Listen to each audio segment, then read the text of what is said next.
Mix by AG recording studio.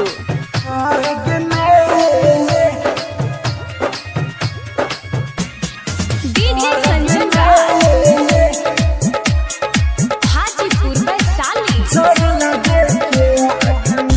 न रोलू जान भाग में जरता देह आगे में, न रोलू जान भाग में जरता देह आगे में।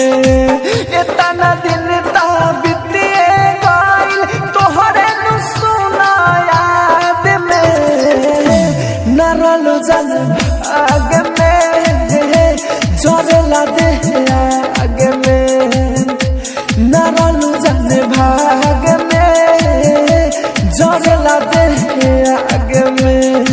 Mix by AG recording studio.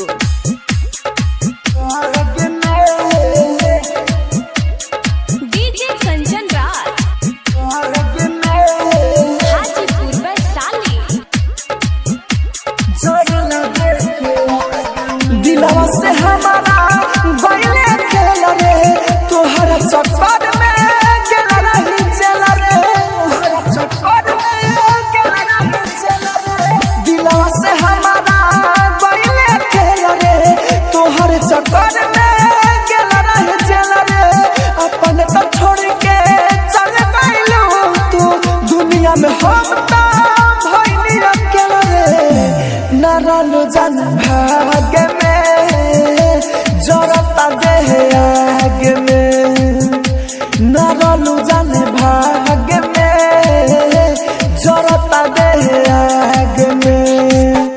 इतना दिन ता बीतिए गइल तोहरे सुना याद में, न रोलू जान भाग में, न रोलू जान भाग में। आप सुन रहे हैं एजी एंटरटेनमेंट की धमाकेदार प्रस्तुति।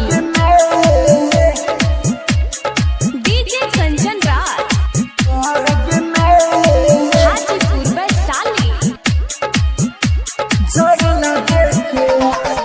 राइटर खुरा से दे राजा के भइलू, राहु राजा धान के छोड़ के गइलू, राहु राजा धान के छोड़ के गइलू।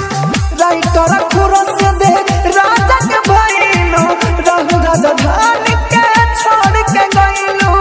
हम नहीं जानानी ऐसा तो करबू, छल भर में बेवफा बदलबू। न रोलू जान भाग में जरता देह आगे में, न रोलू जान भाग में जरता देह आगे में।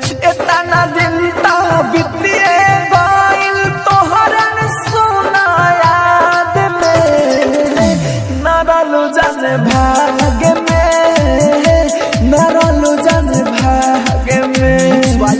एजी रिकॉर्डिंग स्टूडियो रोशनपुर सपहा।